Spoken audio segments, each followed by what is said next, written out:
சூப்பரா இருக்கு ப்ரோ படம். நல்லா இருக்கு. விஷுவலா நல்லா கிராண்டியராகவே இருக்கு.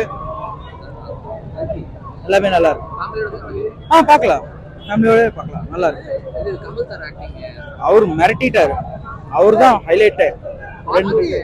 பார்ட் 2க்கு லீடு வச்சிருக்காங்க.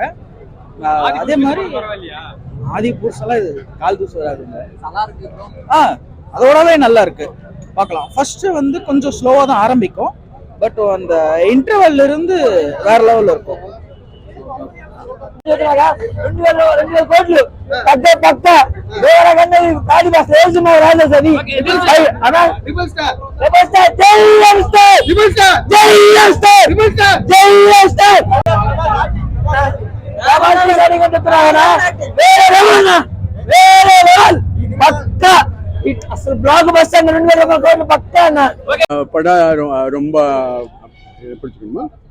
படம் ரொம்ப எக்ஸ்ட்ராடினரி. ஒரு 75 இயர்ஸா இந்தியன் சினிமா ஹிஸ்டரியில இவ்வளவு நல்ல படம் வந்தது கிடையாது.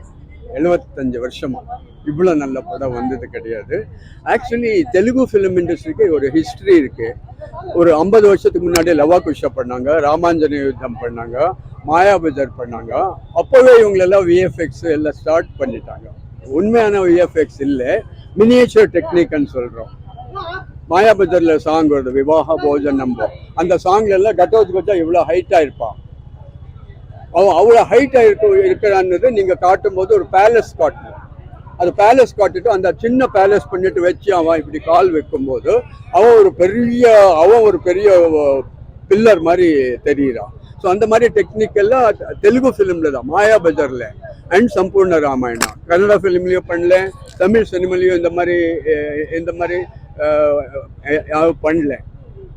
அண்ட் வந்த 3D படத்தில் 35 வருஷத்தில் இது number 2 best 3D film. Extraordinary 3D effects. சும்மா நிறைய இடத்துல 3D படம் எடுக்கிறாங்க. பெஸ்ட் மைடியர் குட்டி சாத்தன், அதுக்கப்புறம் இதுதான். இதில் நிறைய ஸ்டார்ஸ் எல்லாம் இருக்காங்க. ராஜ்மௌலி வர்றாங்க, ராம்கோபால் வர்மா வர்றாங்க, பசுபதி அஞ்சு வர்றாங்க, சோபனா டான்சர் ஒரு முக்கியமான கேரக்டரில் வர்றா. இவங்க எல்லாம் வேற ஒரு இமேஜினரி உலகம் இருக்குது சம்பாலான்ட்டு. அங்கெங்கேயும் இவங்களெல்லாம் போகணும்னு பிளான் பண்ணிட்டு இருக்காரு. கமல் ஒரு சுப்ரீமன் ஒரு கேரக்டர், ஒரு 2 சீன் தான் வர்றாங்க. இன்டர்வலுக்கு முன்னாடி ஒரு 1 மினிட். அதில் அவர் ரொம்ப பியூனியா வள்ளியா ஏதோ இந்த 10 நாள் சாப்பிடாத மாதிரி காட்டுறாங்க. ஆனால் அவர் வெரி பவர்ஃபுல் கேரக்டர். தொங்கி போட்டிருப்பாங்க அவங்க என்ன சொல்றாங்கன்னு, இந்த 150 நாள் கர்ப்பிணியாக இருக்கிற பொண்ணு கிரியேட் பண்ணும். எந்த டிஎன்ஏ கூட அது அப்பாற்பட்ட மாதிரி ஒரு சில்ட்ரனை கிரியேட் பண்ணுனாங்க. அப்படியெல்லாம் நம்ம பேசிட்டு இருப்பாங்க. கமல் 2 சீன் வர்றாங்க. அப்போ ஃபர்ஸ்ட் சீனில் ஒன்றும் இல்லை, அவங்க பண்ண மேக்கப்பு, ப்ரோஸ்தட்டிக்ஸ் அதெல்லாம் ரொம்ப நல்லா இருக்கு. தவிர அவர் கமல் அதை நீட்டாக பண்ணியிருக்காங்க. பட் அதில் பர்ஃபார்ம் பண்ணுறதுக்கு ரொம்ப பெருசாக ஒன்றும் இல்லை. அது ஏதோ ஒரு சான்ஸ்கிரிட் இருக்காங்க. லாஸ்ட் சீன் ரொம்ப நல்லா இருக்கு. லாஸ்ட் 2.5 மினிட்ஸ் அவர் தான் வர்றாங்க. அவர் அந்த சீரம் எடுத்து போட்டுக்கிறாங்க. அந்த 150 நாள் கர்ப்பமாக இருக்கு இல்லையா, அதை எடுத்து போட்டோடனே அவர் உடம்பெல்லாம் நல்லாயிடும், பெருசாகிடும், உடம்பெல்லாம் அழகாயிடும். கடைசியில் காட்டுறாரு. அண்ட் இந்த படம் உங்களுக்கு புரியணும்ன்ட்டு உங்களுக்கு மகாபாரதா கொஞ்சம் ஓரளவுக்கு நாலேஜ் இருக்கணும்.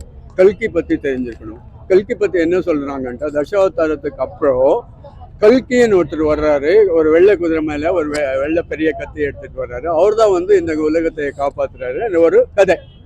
அந்த கதை பேஸ் பண்ணி தான் இது பண்ணுறாரு. அதுதான் கல்கி தான் தீபிகா படுகோன்னு வயிற்றில் வளர போகிற குழந்தையா இருக்கலாம். அந்த குழந்தை தான் இந்த உலகத்தை காப்பாற்றலாம். Prabhas comedy mixed character, fight எல்லாம் பண்ணியிருக்காங்க. Comedy mix character. குறைகள் எதுவும் இல்லை, பட் லாஜிக்கலி ஒரு சின்ன கொஞ்சம் டவுட்ஸ் எல்லாம் இருந்தது. இப்போ இந்த படத்துல மகாவிஷ்ணு பத்தி தான் பேச போறாரு. ஏன்னா மகாவிஷ்ணு கிருஷ்ணா தான் மகாபாரதத்துல வருது. ஒரு இடத்துல என்ன ஆகுதுன்ட்டு, அமிதாப் பச்சன் போயிட்டு இந்த இந்தியாவில ஃபர்ஸ்ட் உருவாகின ஃபர்ஸ்ட் சிட்டியே காஷின்னு சொல்றாரு. காஷி தான் இந்தியாவில ஃபர்ஸ்ட் உருவாகின சிட்டி. பட் அந்த சிட்டியில போயிட்டு அமிதாப் பச்சன் ஒரு பெரிய லிங்கம் எடுக்கிறார். லிங்க பூமியில இருக்கும், ஒரு ஸ்பூன் மாதிரி இருக்கும் இல்லையா, நாட் ரவுண்ட் லிங்கம், அந்த மாதிரி இருக்கும். ஸோ அவர் ஏன் லிங்கம் எடுக்கிறாங்கன்னு எனக்கு புரியல. ஏன்ட்டா இந்த கதை ஃபுல்லாக விஷ்ணு பற்றி. இன்டர்வல்ல கூட விஷ்ணு சயின்ஸ் இருக்கு இல்லையா, சங்கு இதெல்லாம் காட்டுறாரு விஷ்ணு பத்தி. ஸோ விஷ்ணு பத்தி வரும்போது நீங்க சிவனை காட்டக்கூடாது என்று. Shiva is Shaivite. ஓகே, அது டோட்டலி டிஃப்ரெண்ட். சிவ பக்தாஸ், இது விஷ்ணு பக்தாஸ். இது மகாபாரதத்தில் விஷ்ணு அவதாரா இருக்கு. அதில் Krishna one of the main god வர்றாங்க. அந்த லிங்கம் காட்டுறாரு. அதுவும் அந்த லிங்கத்துக்கும் காஷிக்கும் லிங்கத்துக்கும் சம்பந்தம் இருக்கும். காஷிக்கும் இதுல வர விஷ்ணுக்கும் எதுவும் சம்பந்தம் இல்லை. அது ஏன் வந்துச்சு அந்த மாதிரி டவுட்ஸ் இல்லை. படம் பிரம்மாண்டாங்க, யாரன்னா என்ஜாய் பண்ணலாம். 3 வயசு குழந்தை கூட என்ஜாய் பண்ணலாம். 3D டெக்னிக்ஸ் எல்லாம் ரொம்ப நல்லா இருக்கு. ஃபைட்ஸ் எல்லாம் வாவ், ஜாக்கி சான் படத்தோட நல்லா இருக்கு. படம் நல்லா இருக்குன்ட்டா அழகா இருக்கு. ஸ்பீடுன்னு சொல்ல அழகா இருக்கு. ஒரு பெரிய 100 கவிதை படித்த மாதிரி இருக்கு. ஃபைட்ஸ் எல்லாம் நிறைய சயின்ஸ் ஃபிக்ஷன் எல்லாம் நிறைய கொண்டு வந்திருக்காங்க. சயின்ஸ் ஃபிக்ஷன் கொண்டு வந்து இந்த மகாபாரதத்தை அஸ்வத்தாமா கதையில் எப்படியான மிக்ஸ் பண்ணி அது மூலியமாக கதை சொல்லலான்ட்டு, நமக்கு தெரியாத அஸ்வத்தாமா கதையெல்லாம் நிறைய ஸ்டடி பண்ணி ரிசர்ச் பண்ணி, ஆக்சுவலி பார்த்த படத்தில் அஸ்வத்தாமா தான் மெயின் கேரக்டர். அமிதாப் பச்சன் தான் ஒரு 12 சீன் வரைக்கும் வர்றாங்க.